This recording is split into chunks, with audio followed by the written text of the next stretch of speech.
Suka korupsi tapi ngomongin akhirat. Bacot ya. Oke, digas bang lah. Pengajian mas neng muter neng pondok. Urip iso mikir dunia baik. Mikir akhirat itu penting karena apa? Besok kita tuh semua ada pertanggungjawabannya di dunia di akhirat. Jangan ngomongin soal akhirat kalau kelakuan ibu sendiri keparat. Ojo mikiri dunia wae. Akhirat itu penting karena kita akan dimintai pertanggungjawaban dunia akhirat. Pret keparat. Pilar respon marah-marah Kepala Dinkes Banten saat ditanya wartawan terkait temuan BPK. Temuan Apa dari tuh? tahun ke tahun. Banyak bener sih lu, udah tuh. Di. Jangan sebentar, itu biasa. Video aja, bikin video nggak apa-apa kok. Terlalu jahat, siapa nama kamu? Jahat apa kan kita bertanya, Bu? Ya biasa aja. Tanya wartawan, gua mah ini pejabat model begini amat sih gua mah.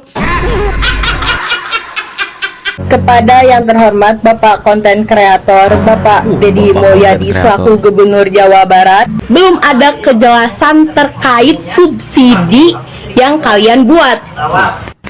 Bagaimana sih ini kejelasannya? Masa mencah-mencah kayak tai? Itu Neng sudah diterima di SMK KP tersebut. Terverifikasi. Jangan-jangan ke sekolah mau ke tempat yang didatengin, baru nyampe gerbang udah pulang karena belum buka atau apa. Lu mau ngeluarin unek-unek lu boleh ya, silakan. Tapi kondisiin tuh mulut lu sama kata-kata lu. Cocotnya. Yang nyampe lu ngomong yang terhormat Bapak konten kreator. Wah, ada P3 lu di mana? Apalagi ketika gua ngedenger pas penutupan terakhir nyampe ke tai-tai lu ngomong. Oh, kalau lu anak gua udah gua remat itu mulut lu udah kejepret-jepretin pakai karet ban.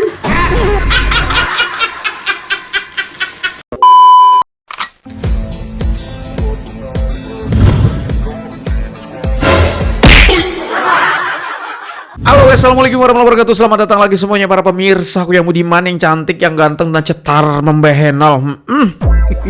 Gimana kabar teman-teman ya? Semoga kalian tuh pada sehat-sehat dan semoga nih rezeki teman-teman selalu berjalan dengan lancar. Guys, kita mau ngebahas video-video viral banget. Pertama, gue akan coba mampir ke Jawa Barat dulu. Kira-kira ada updatean apa aja. Lalu juga kita akan mampir video-video viral di luar Jawa Barat. Langsung aja kita gas, kita menuju TKPN Play. Gak bisa seperti ini, saya minta pekerjaan yang sudah harus dibongkar lagi dan diulang pengerjaannya. Oke, gas pak. Yang gak bener-bener pak, rusakin aja pak lah lagi pak. Suruh ulang lagi pak, rugi-rugi dah tuh pemborong dah.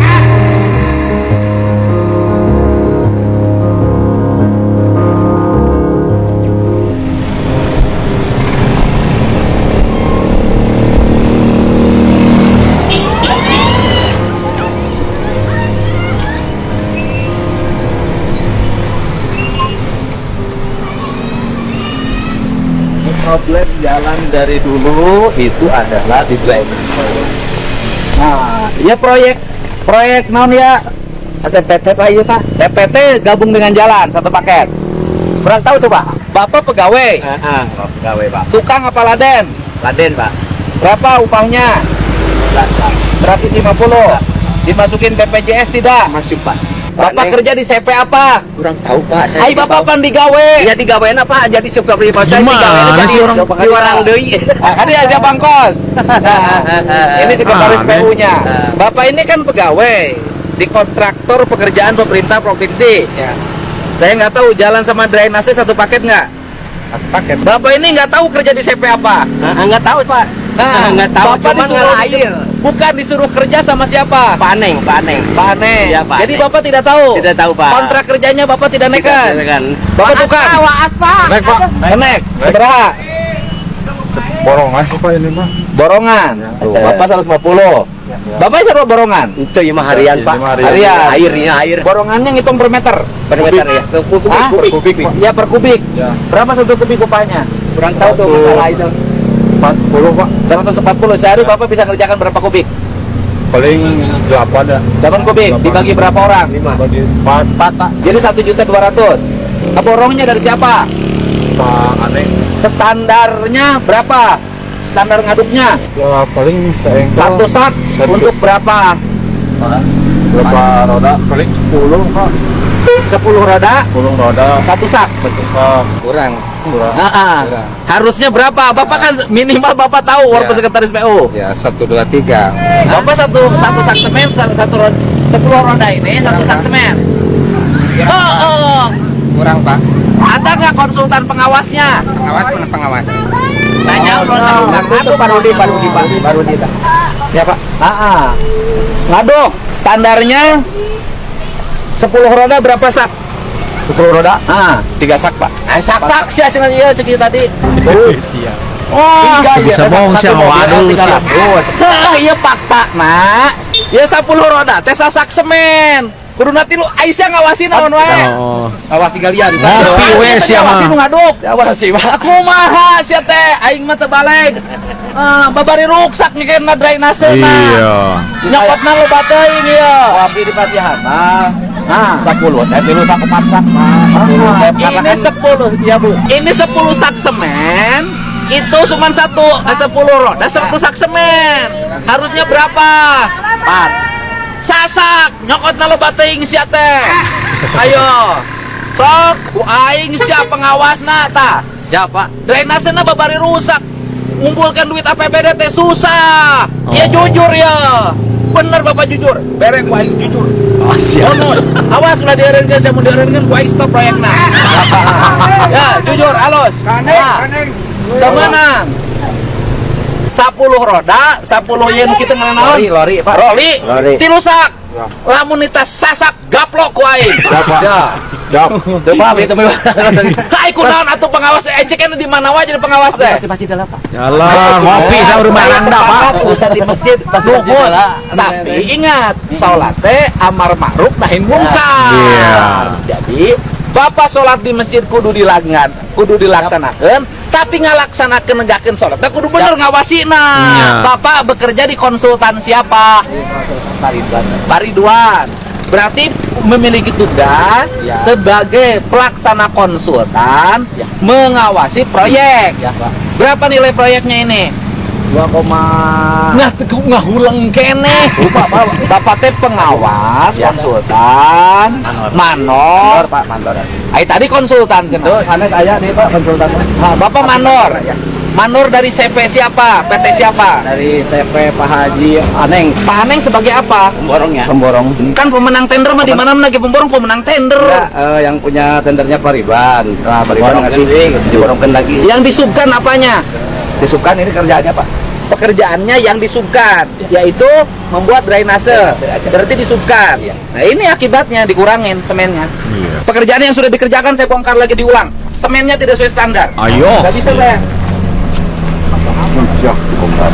Cia maya ya wae begawe nu bener sih teh. Izin ikut nyempert orang gue enak nih. Gagal di PCMB dan subsidi sekolah swasta tak jelas. Siswi ini kesal sebut program SSK mencela-mencela. Oke. Kepada yang terhormat Bapak konten kreator Bapak Deddy Bapak Mulyadi konten selaku Gubernur Jawa Barat, ini saya sudah mengikuti alur pendaftaran PCMB tahap 1 dan Ntar dulu, Bapak konten kreator. Ampun Neng ya emosi Neng. tahap 2 dari awal hingga akhir.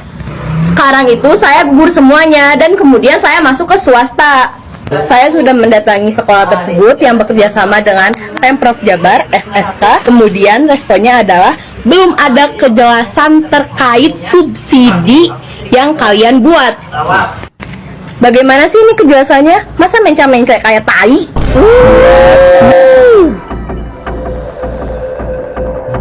Anak sekarang ya. Enteng ngomong tai. Aduh, ampun ya. Tapi percaya Bapak Kadem orangnya sabar ya. Ayo gas Pak.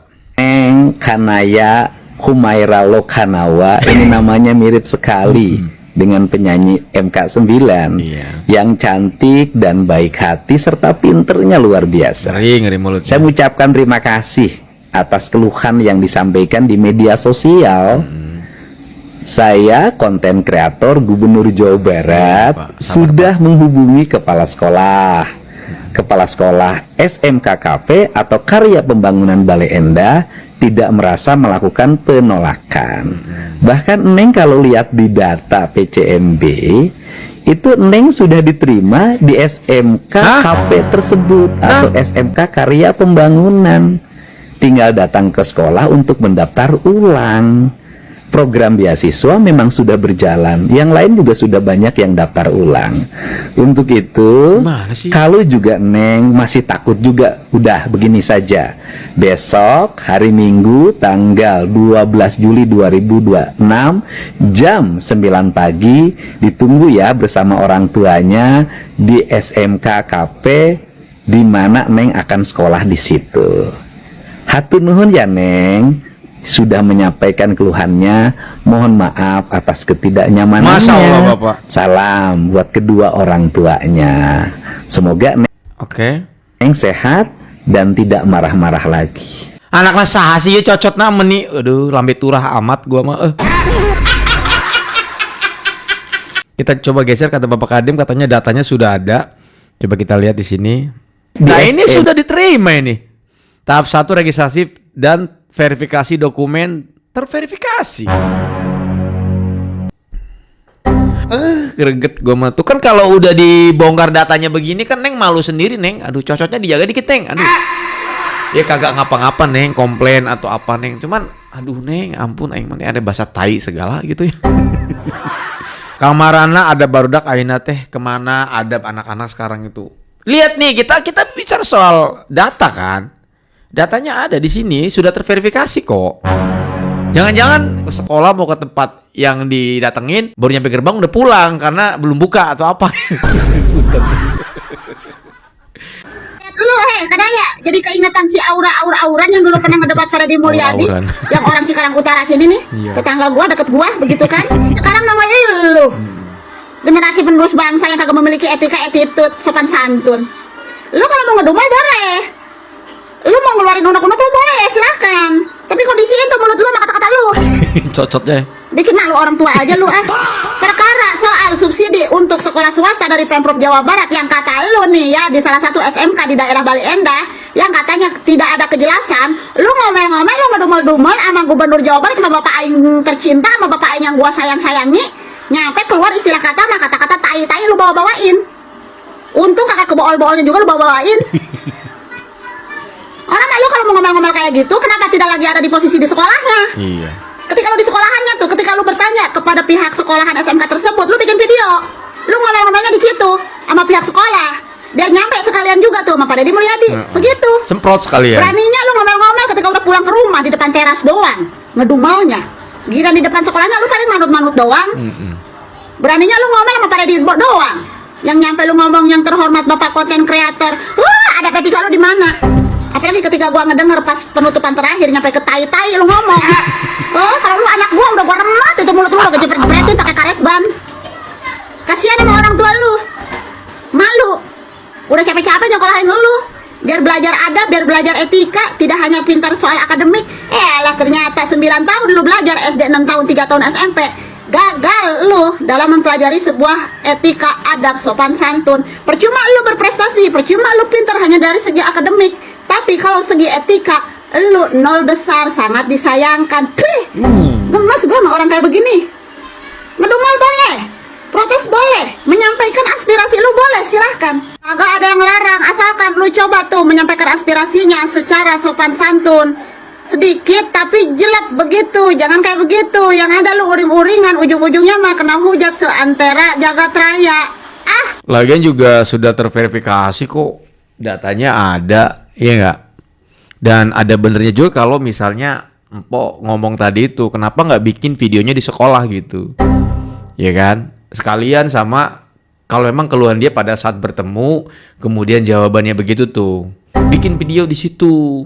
Kritik tuh sekalian. Jadi kalau memang bener gitu, ada orangnya biar pecat sekalian kan gitu.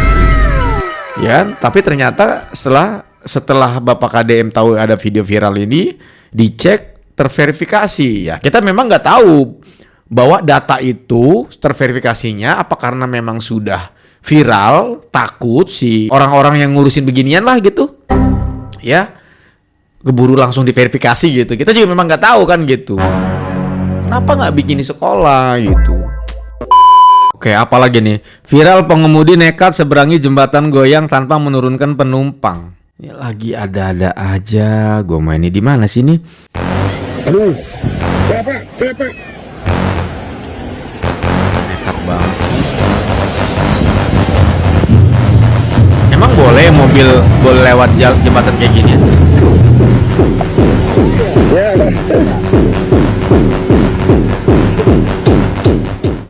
Buat Pak Bupati Cianjur, ini adalah perilaku warga yang harus segera diluruskan. Menggunakan jembatan yang hanya digunakan untuk motor, kemudian dilewati oleh mobil dan penumpangnya tidak diturunkan. Potensi kecelakaan sangat tinggi, rusaknya jembatan sangat cepat. Dan saya meyakini bahwa di sekitar itu pasti ada akses jalan yang bisa dilalui oleh mobil. Untuk itu, segera panggil pemilik kendaraan tersebut, berikan penjelasan untuk tidak mengulangi tindakan tersebut. Pemerintah, pemimpin harus baik, harus introspeksi, tapi rakyat pun harus juga baik dan berintrospeksi. Dua-duanya harus sama berjalan kalau ingin daerah kita baik. Pemimpinnya harus baik, rakyatnya harus baik. Lagian aneh-aneh aja gue mah ya. Viral respon marah-marah Kepala Dinkes Banten saat ditanya wartawan terkait temuan BPK. Banten lagi, ibu ini lagi perasaan gue mah. Dulu pernah deh dulu gue pernah ngebahas ibu ini deh. Sekarang ada lagi nih. Temuan Bu. Apa Dari tuh? tahun ke tahun. Banyak bener sih lu, udah tuh. Di. Janji sebentar itu biasa. Video aja, bikin video nggak apa-apa kok. Terlalu jahat, siapa nama kamu? Jahat apa kan kita bertanya Bu? Iya biasa aja. Ya elah, cocotnya orang tanya wartawan. Gue mah ini pejabat model begini amat sih gue mah. Terlalu jahat, siapa nama kamu? Jahat apa kan kita bertanya? Parah lu Bu. Aja. Tapi jangan terus. Maksud saya udah dong, boleh dong saya menyelesaikan selesai. Iya artinya. Gitu. Saya malu Bu sebagai warga Banten, Bu, punten.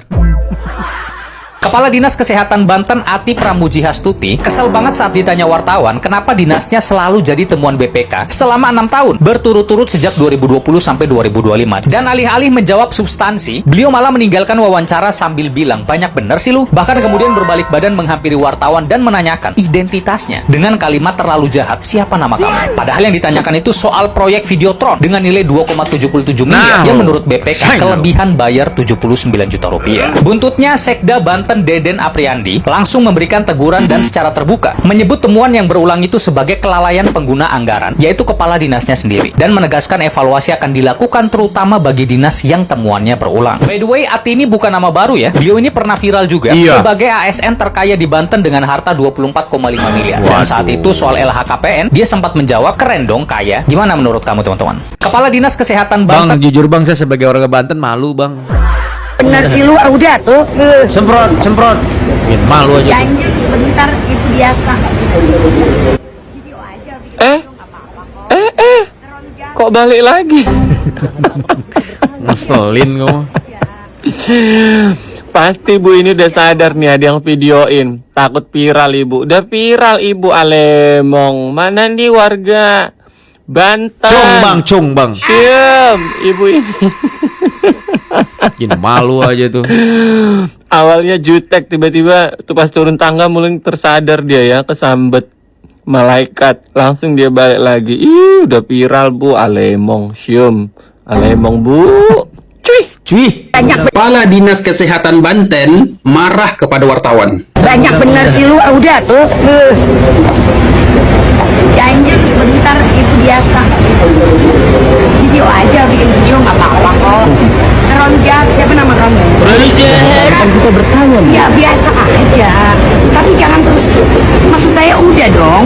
Wartawan menanyakan terkait temuan BPK, tetapi Dinas Kesehatan Provinsi Banten ini marah kepada wartawan. Pejabat kok begini sikapnya? Bang, itu kan memang tugasnya malu, wartawan. Nih, saya jelaskan ya Bu. Tugas seorang wartawan itu adalah mencari informasi, mengumpulkan data, melakukan wawancara, menulis berita, dan menyajikan informasi yang akurat kepada masyarakat melalui media massa. Tugas ini sangat penting Bu, untuk memastikan rakyat mendapatkan fakta yang benar.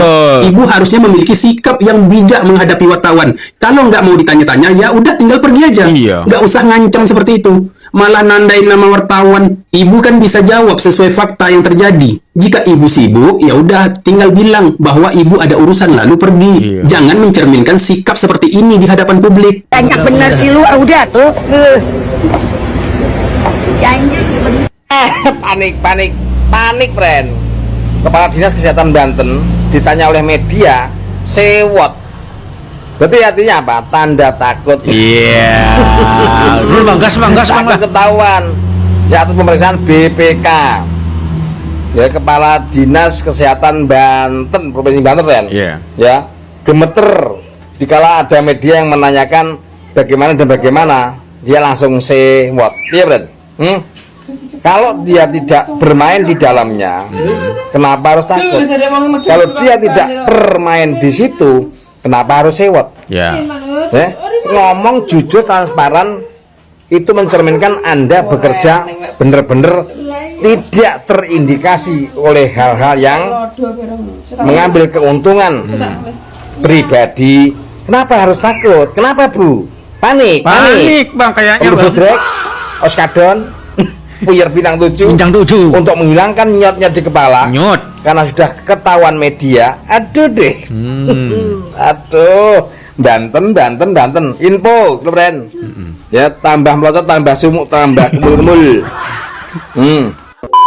Oke, dari Dinkes Banten kita masuk ke Bupati Sukoharjo. Peras pegawai bertahun-tahun lanjutkan tradisi suami. Oke, suka korupsi tapi ngomongin akhirat.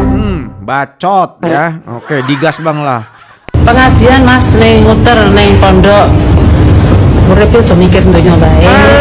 Mikir akhirat itu karena apa? Besok kita tuh semua ada pertanggungjawabannya di dunia di akhirat. Jangan ngomongin soal akhirat kalau kelakuan ibu sendiri keparat. Ojo mikir dunia wae. Akhirat itu penting karena kita akan dimintai pertanggungjawaban dunia akhirat. Pret keparat. Ibu meres anak buah 21,2 miliar sama emas 2,5 kilogram. Ya Allah.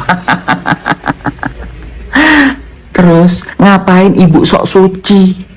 Kalau ujung-ujungnya korupsi, ingin terlihat hebat, bagus, alim, suci di masyarakat, tapi kelakuannya keparat. Iya. Keparat banget deh, Bunten. Ucapan sama tindakan itu harus sama. Iya. Jangan beda-beda. Masyarakat Sukoharjo, jangan pernah milih lagi bupati dari keluarga atau silsilah bupati ini. Ujung-ujungnya korupsi. Iya. Terus ingat kepada seluruh masyarakat Indonesia, jangan percaya sama ucapan pejabat walaupun bawa-bawa akhirat, ujung-ujungnya korupsi, dia ketangkap. Pengajian Mas. Pengajian, tapi kelakuannya kayak punten, keparat.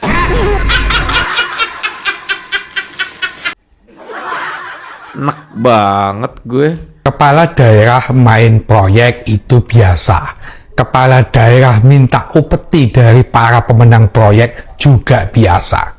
Teman-teman, Bupati Sukoharjo, Etik Suryani yang kena OTT KPK ini sungguh terlalu. Tidak biasa. Tidak sekedar minta upeti-upeti dari OPD, tapi juga melakukan pemerasan kepada perangkat daerah, kepada teman-teman dinas yang mereka mendapatkan intensif dari pajak daerah. Iki sak nemen-nemene para koruptor kalau dia melakukan pemerasan terhadap hak dari para pegawainya.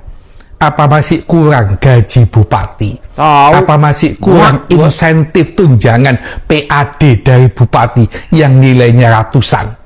Sehingga masih tega melakukan pemerasan, minta jatah kepada hak-hak para pegawai. Wajar nek ditangkap oleh KPK. Dan ternyata di Kabupaten Sukoharjo yang dilakukan ini sudah berulang dari periode-periode bupati sebelumnya. Etik Suryani meneruskan kebiasaan buruk, kebiasaan melakukan pemerasan kepada anak buah. Kalian warga Sukoharjo tentu kecewa, tentu marah kepada bupatimu, marah kepada bupati pendahulunya. Tidak sekedar minta jatah kepada OPD soal proyek, tapi melakukan pemerasan. Buat kabupaten-kabupaten yang lain, buat birokrasi-birokrasi di kabupaten yang lain. Kalau bupati kalian, kalau wali kota kalian, kalau gubernur kalian juga melakukan pemerasan, jangan takut. Laporkan ke KPK supaya pemimpinmu, kepala daerahmu ditangkap. Sebab ini tidak hanya menciderai korupsi, tidak hanya merugikan masyarakat, tapi ini melawan nilai-nilai keadilan. Mereka para pegawai yang bekerja susah payah siang malam, ternyata sebagian pendapatannya diminta oleh sang bupati, sang kepala daerah, dan sungguh terlalu. Parah sih. Ini ada video yang fullnya ternyata di sini ya. Urip ya mikir dunia baik, mikir akhirat itu penting karena apa? Besok kita tuh semua ada pertanggungjawabannya ya di dunia di akhirat.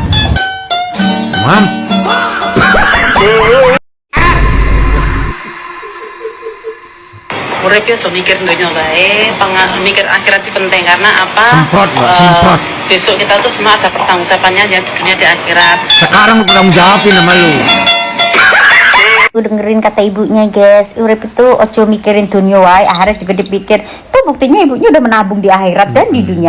Contohnya, ya kan, korupsi, ya kan. Korupsi Itu susah amat beli ngomong tiket gitu. ke surga, guys, karena ke surga itu untuk zaman sekarang tuh dibeli pakai uang hasil ya kan. Jadi surga itu bisa dibeli, guys. Contohnya ibu tadi nasehatin, ya buat nasehatin kita jadi harus belajar seperti dia, tapi jangan dicontoh ya, guys. Maksudnya kita boleh mikir dunia, tapi kita juga boleh mikir akhirat. Nanti kan maksud aku lanjut. Maksudnya berbuat baik ya kan, kerja keras, jangan ngontal uang orang. Lanjut. Itu maksudnya itu yang mikir akhirat itu begitu ya kan. Tapi kalau ibu tadi mungkin berbeda cara ngasih taunya ya kan. Mungkin dia surga sama akhirat itu beda dari orang-orang yang normal, yang tahu agama, yang tahu Tuhan gitu sih. Bener gak sih, guys? Lanjut, gak tau lah, aku pusing. Aku nih ada monyet-monyet bekantan aku nih. Mereka tiket surga punya nggak ya? Lanjut. Guys, dari semua berita korupsi ya, penangkapan koruptor, aku tuh nunggu banget kabar dua sejoli ini, karena ini nggak make sense gitu loh. Gimana kisah seorang pejabat publik yang jelas ini nggak boleh, misalkan mereka dikasih itu kan gratifikasi, punya barang-barang mewah semahal ini. Terus yang bikin gue gede adalah ibu ini ya. Kenapa gede? Bayangin dia tuh pejabat publik, tapi orang yang nggak punya moral. Guys, kita tuh dijajah Belanda 350 tahun, dijajah bangsa Portugis juga. Kenapa orang itu malah cosplay penjajah? Ibu itu cosplay jadi penjajah. Kayak noni-noni Belanda. Kalau kalian belajar sejarah ya, contoh di US, mereka yang bukan ras kulit hitam, itu nggak boleh guys cosplay jadi atau berpakaian seperti orang kulit hitam. Kronro rambutnya. Atau kalian searching deh. Contoh kedua, kalau kalian ngikutin K-pop, misalkan ada K-pop idol yang menggunakan atribut kayak Jepangan gitu ya. Mereka kan dijajah Jepangan guys, si Korea ini. Wah, itu bisa di cancel. Yang ini loh guys contohnya, kan ada K-pop idol yang di cancel kan. Nah, maksud aku tuh ibu ini tuh ngerti gak sih kalau pahlawan kita dulu tuh sampai bertarung nyawa gitu loh untuk melawan penjajah. Malah orang ini tuh malah cosplay jadi noni-noni Belanda. Dan in fact dia adalah istri dari pejabat publik. Ibu ini sangat tidak sensitif dan menurut aku kayak nggak punya moral gitu loh. Ya semoga ada berita lah ya kedua orang ini tuh diproses setidaknya. Apakah harta-hartanya mereka itu sesuai dengan LHKPN atau orang ini bahkan ada indikasi korupsi. Aduh, dibahas lagi noni Belanda. Ada akun namanya Kabinet Couture dalam bahasa Perancis. Kerjaannya nge-repost foto-foto pejabat dan nebak harga barang mewahnya. Sampai ada jam salah satu menteri yang dilaporin tembus 1,9 miliar. Coba tebak negara ngapain? Bukan mengusut hartanya, tapi memblokir akunnya. 30 Juni kemarin, Komdiji membatasi akses akun Kabinet Couture. Kenapa yang dibungkam yang nebak harga jam mewahnya, bukan yang punya tas atau jam mewahnya? Dan ini bukan barang baru teman-teman. Ingat Rafael Alun, kasus yang mengguncang itu juga terbongkar dari gaya hidup. Tapi lucunya tiap kali kebongkar yang direpotin malah yang ngungkap. Padahal ngeblokir akun kayak gini itu kayak matiin alarm kebakaran biar nggak berisik, apinya ya tetap nyala. Coba pikir ya logikanya ya. Kalau seseorang diduga punya duit haram, mau disimpan di mana? Ayo, beli rumah ada sertifikat, gampang ketahuan. Beli mobil ada STNK-nya, bentuknya gede, ada namanya. Bikin usaha money laundry, misal cuci mobil, itu gede usahanya, ribet. Ada karyawan, ada pembukuan, ada pajak. Tapi kalau jam tangan sama tas, nempel di pergelangan, nggak ada nama lu di dokumen manapun. Nilainya kejaga, bahkan bisa naik, bisa dijual diem-diem kapan aja. Harta miliaran muat di kotak kecil aja lah, gampang. Misal contoh jam gua nih Omega Speedmaster Moonwatch, gua beli dari hasil kerja, gedenya cuman segini nih, tapi harganya ratusan juta. Nah sekarang bayangin, ini bukan Omega tapi Patek atau Richard Mille, harganya bisa miliaran. Dan justru itu alasan kenapa jam tangan atau tas mewah tempat nyembunyiin harta paling favorit buat orang yang duitnya nggak jelas. Akar masalahnya di sini, laporan harta pejabat kita itu isinya laporan sendiri, dan barang bergerak kayak jam sama tas mewah gampang banget lupa dicantumin. Jadi harta yang nggak nyambung sama gaji bisa nyelip, dan nggak ada yang maksa mereka jelasin dari mana asalnya. Solusinya jelas, nggak perlu ngeblokir siapa-siapa akun kabinet couture. 1. Laporan harta wajib cantumin barang mewah dinilai asli dan diverifikasi, bukan cuma ngaku-ngaku. 2. Harta yang nggak masuk akal sama gaji nih, PPATK sama KPK perlakukan sebagai lampu merah, langsung ditelusurin aja. 3. Dan ini yang paling penting, sahkan pembuktian terbalik dan RUU perampasan aset. Jadi terduga pejabatnya wajib membuktikan jamnya dari mana, tasnya dari mana, bukan rakyat yang disuruh posting-posting di Instagram dulu. 4. Lindungin yang berani ngungkap, yang berani shout out, jangan diblokir malah. Kalau ada pejabat nih gajinya puluhan juta tapi pakai tas atau jam ratusan juta sampai miliaran, yaitu pertanyaan, apakah mereka ada usaha sampingan di selain itu? Yang harusnya diblokir itu bukan yang ngasih tahu harga jam atau tas mewahnya, orang mereka post sendiri kok di sosial media mereka, tapi asal usul barang itu dari mana. Negara yang serius itu yang ngejar korupsinya, bukan yang nutup mulut aspirasi warganya. Setuju nggak? Bener semua yang diomongin lo tuh bang, fakta yang diomongin lo banget deh pokoknya mah. Kan abang mesti ingat kita di mana bang, Konoha bang, punten. Oke guys, kayaknya cukup sampai di sini dulu ya. Terima kasih banyak buat kalian yang udah mampir nih. Mohon maaf kalau ada kata salah pada saat saya membuat konten ini. By the way, jangan lupa kalian nonton ke sumber video aslinya, atau kalian juga follow TikTok yang videonya saya reaction. Thank you so much. Saya undur diri pamit. Assalamualaikum warahmatullahi wabarakatuh dan bye bye.